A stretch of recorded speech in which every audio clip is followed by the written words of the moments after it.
Good morning. Well, here comes round two. It's already hitting some of us and others getting a little bit of a break before this next round as well. Here's a look at the latest view at the Dakota Magic Casino. Flags moving in the wind. Notice the direction they're moving from right to left, and that means that we've got a northerly or northwesterly wind kicking in, some snow coming down as well. And so conditions are a little tough out there this morning, relatively speaking, but they get even tougher as the day goes on as we add more snow to the mix, and the wind continues to increase here today, especially in eastern parts of North Dakota. So travel today, once again, going to be hazardous. If you can avoid it, always best to do so on days like this. You can see those big rigs there hanging out at the Dakota Magic Casino. Now, a lot of travel is being disrupted, especially with some of those road closures here across North Dakota this morning. So let's talk about what's coming our way and what is moving in. We've got snow starting up again in some of our eastern counties into Minnesota. This is Highway 9, the Mahnomen area. You see the snow streaking across the screen on that DOT cam. Another view along Highway 10 in Lake Park.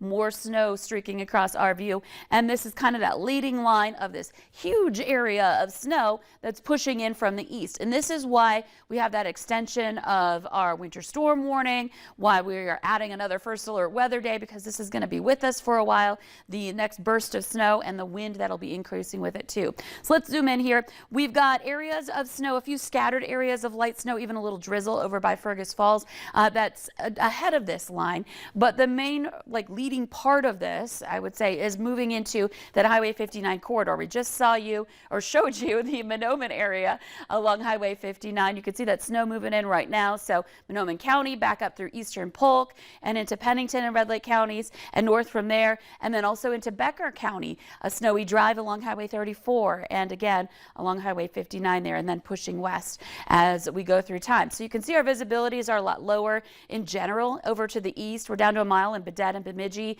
Wadena less than 2 miles. Langdon also seeing a little bit of some visibility drops down to less than a mile there. Meanwhile, Grand Forks and Fargo, we've been in a bit of a lull. Our visibility reports coming in at 10 miles at both airports. So that's nice that we've had that opportunity to kind of catch up on some of that snow ahead of this next round that'll be arriving here in the next couple of hours. And the wind has already picked up. Even since last hour's updates, we now have gusts into the 30s in Jamestown. Nishay was just talking about it, that wind increasing and hearing that gust increasing.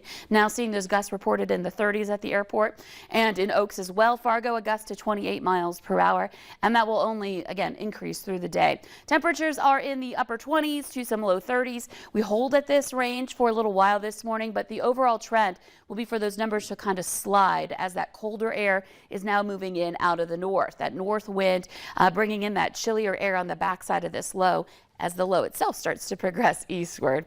Here's a look at what to expect again through the rest of the morning. That snow pushing east to west. So by 9 a.m., right in the valley over to the east, we're under some heavy bouts of snow at times. And then this continues to progress westward through the rest of the morning. So some places like Devil's Lake and Jamestown, you may not see the full brunt of this until later morning here, though your wind will already be a problem here this morning.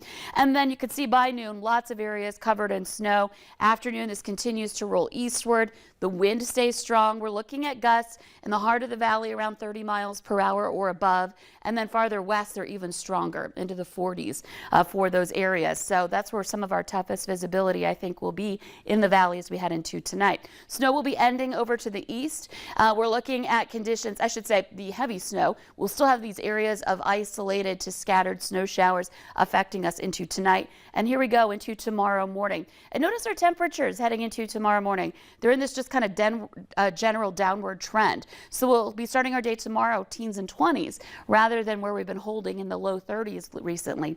And even after that heavy snow is done, we still have these strong winds gusting out of the north and again pushing in colder air, drier air that will just keep that snow lofted and blowing around. So additional snowfall, again, this is not necessarily going to be everybody getting 6 to 12 inches of snow, but there are going to be a lot of areas that pick up a significant amount of snow from this round through Friday as well. So brace yourselves for that. Hopefully you had a chance to clear up the last one. And then heading into Friday, of course, we've added that as a first alert weather day because of the blowing snow situation with still some scattered snow showers. And then next week, we are looking at some really tough conditions as far as temperatures are concerned, some of the coldest air of the season coming our way. and winter doesn't officially take effect until Wednesday. It's the solstice. That's why we talk about meteorological winter starting sooner, because as we've experienced this year, you can get a lot of winter weather before the solstice. And sure have we. Wow. Sure, sure. do we normally around here as well. Okay, Lisa, thank you.